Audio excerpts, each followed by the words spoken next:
Hello friends, topic है interview. Very interesting topic है। आज हम इंटरव्यू के ऊपर बात करेंगे, टिप्स के ऊपर बात करेंगे, इंपॉर्टेंट पॉइंट्स के ऊपर बात करेंगे। वो कौन सी चीजें जो हमको ध्यान देनी चाहिए।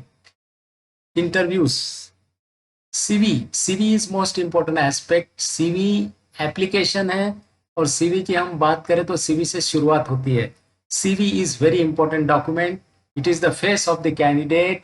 और इसके अंदर जो कंटेंट्स है, वो कंटेंट्स काफी जो है वो सोच समझ कर, जब आप कंटेंट्स उसमें फीड करते हो, कंटेंट्स उसमें इंसर्ट करते हो, तब आपको पता होता है कि क्या क्या डिटेल्स उसमें है। Because most of the questions will be based on CV. CV is the face of the document, इसीलिए कहा गया है। अगर हम बात करें सीवी के बाद के स्टेज की, तो सीवी के बाद जो बात होती है वो इंटरव्यू में होती है।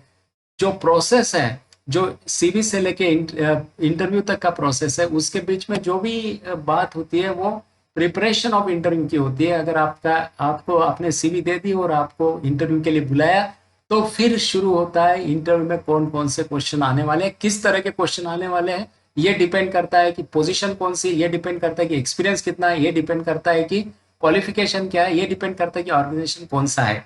तो अभी हम बात करेंगे, for example, this is the beginning of your interview and introduction is most important part of it.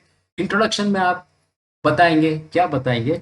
आप बताएंगे, शुरुआत करेंगे। अगर आपको पूछा गया है कि बताइए आपके बारे में, बताइए आपके बारे में, बताइए कि आप क्या हो, मतलब इंट्रोड्यूस यूर सेल्फ। तो फिर I am so and so, I have completed my post graduation in commerce in 2016. I was fifth in the university. I have been working with XYZ finance company, NBFC. It is a NBFC for last 4 5 years, as a credit manager or credit officer, handling the credit portfolio of 5,000 CR or 2,500 CR with a team of 7 officer to 10 officers.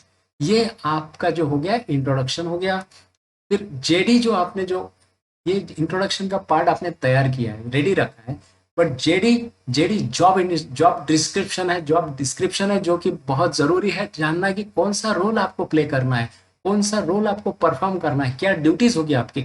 जब consultant आपको call करते हैं, या जब आप किसी bank या किसी कारपोरेट के एडवर्टाइजमेंट के रेफरेंस में करते हो, तो जॉब डिस्क्रिप्शन आपके पास होता है।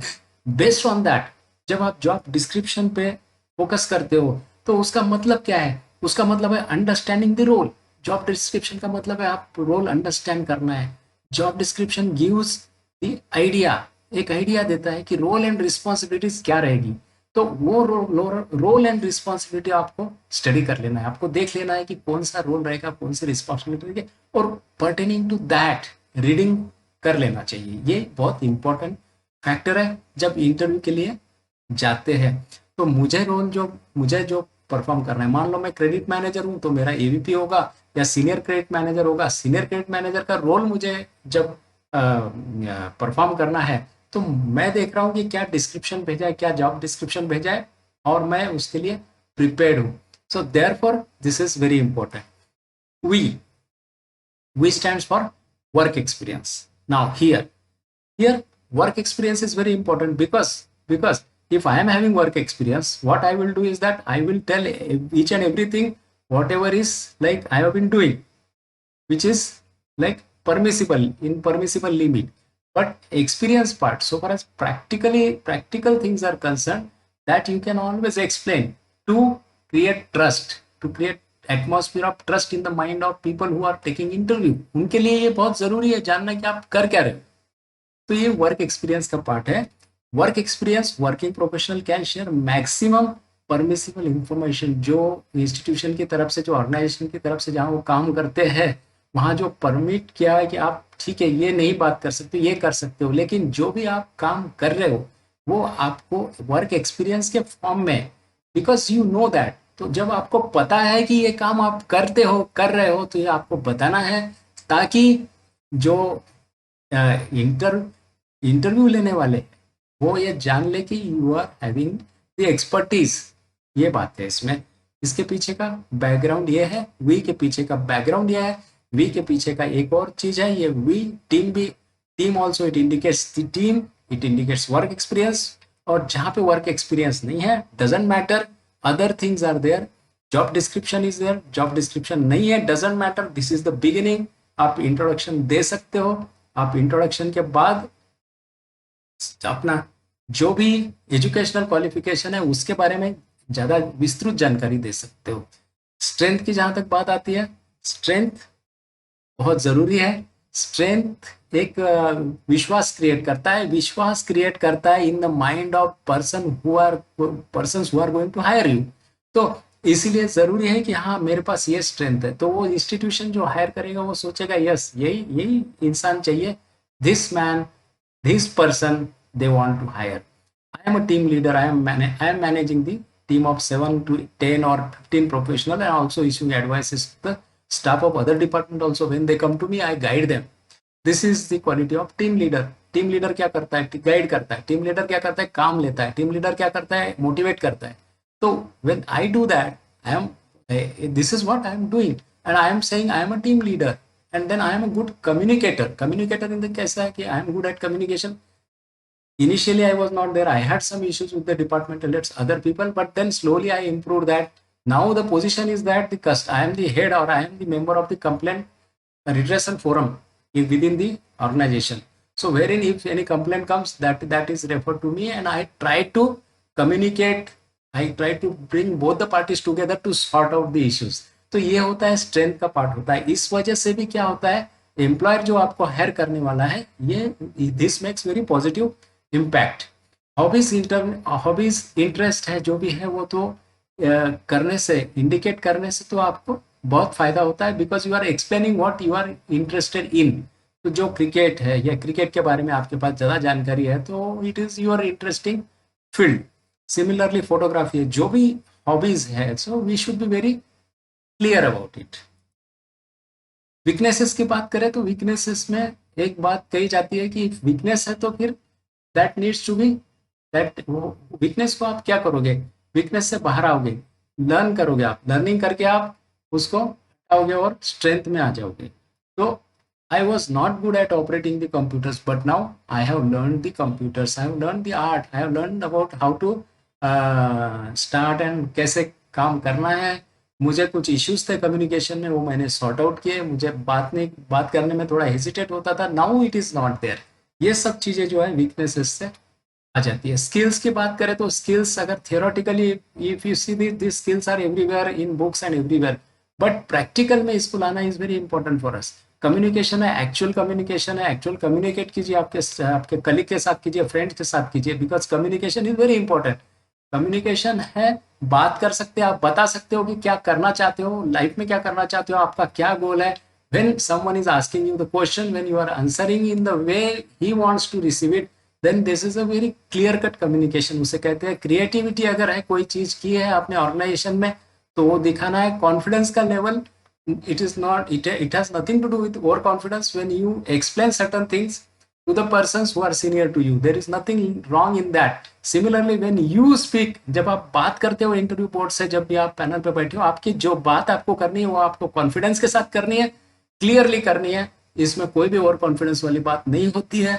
लीडरशिप क्वालिटी, टीम लीडर है आप, टीम लीडर अभी नहीं है, टीम लीडर बन जाओगे अगर आपके अंदर वो क्वालिटी है, अगर आपने उसको डेवलप करने की सोची है। डिसीजन मेकिंग कैपेसिटी है, प्रॉब्लम सॉल्विंग एबिलिटी है, इमोशनल इंटेलिजेंस है, जिससे आप सोचते हो, भावनात्मक रूप से आप जुड़ जाते हो और उस रोल में आप चले जाते हो जिस रोल में समवन इज परफॉर्मिंग दैट।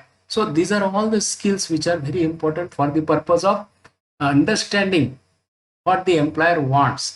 और ये अगर हम बात कर लेते हैं तो फिर इंटरव्यूज के लिए कोई दिक्कत जाती नहीं है। फ्रॉम एम्प्लॉयर्स परस्पेक्टिव अगर हम देखें तो अभी हम क्या करते हैं, यस हम प्रिपेयर करते हैं, यस मैं प्रिपेयर करता हूँ, हाँ मुझे ये रोल है, मैं ये जॉब डिस्क्रिप्शन है, मैंने पढ़ लिया है, मुझे नॉलेज है, मैं एक्सपीरियंसड हूँ, मुझे सब आता है। एम्प्लॉयर क्या सोचता है, what is there in employer's mind. Employer means the person who is going to hire you. अभी वो एम्प्लॉयर नहीं है बट फ्यूचर में है, होने वाला है। तो the person who is going to hire you thinks the candidate should contribute the productivity. Productivity क्या रहेगी उसकी, वो प्रॉफिटेबिलिटी के लिए क्या एफर्ट्स लेगा, वो प्रॉफिटेबल रहेगा नहीं रहेगा उसका ज्वाइनिंग, क्योंकि वो इसलिए ये सोचते हैं कि they are answerable to the board. वो आंसरेबल है बोर्ड को, various stakeholders for the losses and inefficiency within the organization. अगर ऑर्गेनाइजेशन अच्छा नहीं करता है, इंस्टीट्यूशन अच्छा नहीं करता है, और कॉर्पोरेट्स अच्छा नहीं करता है, तो they are answerable to that. So therefore what they are going to do with that, they are going to hire very good people, they are going to hire the people who can take the who can lead the teams and organization that way. He should not become the liability, liability नहीं होना चाहिए company के लिए, but asset होना चाहिए। he should develop required skill in due course। अगर आज कोई स्किल है लेकिन कल चेंज होने वाला है, टेक्नोलॉजिकल जो डेवलपमेंट है वो काफी फास्ट है, अगर इसी में वो रिक्वायर्ड स्किल है जिससे ये करे कि नहीं ये तो मुझे करना है, so it is the continuous process. अगर मैं ये कंटिन्यूअस प्रोसेस में डाल दूं और मैं ये सोच लूं कि नहीं मैं पढ़ते रहूंगा, मैं करते रहूंगा, मैं अपना रोल करते हुए भी ये करते रहूंगा, I will have the required skill possessed, then there are chances that मेरा जो इंटरव्यू होगा वो क्रैक होगा, वो इंटरव्यू मैं सक्सेसफुली क्लियर करूंगा, and I will get the opportunity, I will get what I want, and the organization will hire me, it will not be considering me as a liability any point of time। Learning habit जो है वो मुझे continuous रखनी है, management development programme के through और भी बहुत सारे प्रोग्राम के थ्रू मुझे ये रहना है। मेरी जो इसके अलावा जो स्किल्स हैं जो भी मुझे वो डेवलप करते रहनी है, ताकि मैं एक एसेट के रूप में हमेशा बना रहूं। These are the things which employers expect from us। Employers जो होने वाले employers, I am talking not the one where you are working, the when those who are hiring, those who are going to hire you, they also think from that angle that let me see what kind of candidate is there, what kind of asset, he should be like an asset only।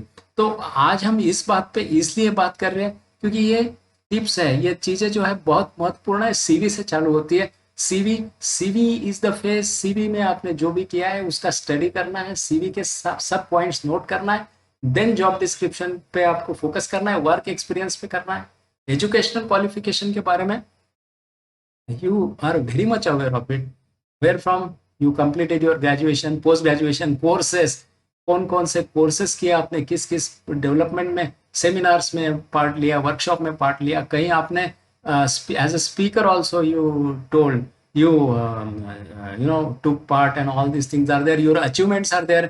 achievements एक very important part है, जहाँ पे एक मेरे पास 2 साल का experience है, 4 साल का एक्सपीरियंस है, लेकिन मुझे कुछ करने मिला वहाँ पे, कुछ प्रोग्राम में मुझे कुछ अपना कंट्रीब्यूशन करने मिला, तो yes that achievement is also equally important to mention. These are the things. ये बहुत जरूरी बातें हमने आज करी है, और अभी हम चाहेंगे इसके बाद हम जो है मिलते रहे, और इस प्लेटफॉर्म पे हम कुछ प्रैक्टिकल डेमो के तौर पे भी इंटरव्यूज लेके आएंगे, and I assure you that you will be very successful in your all efforts, future efforts। Thank you so much।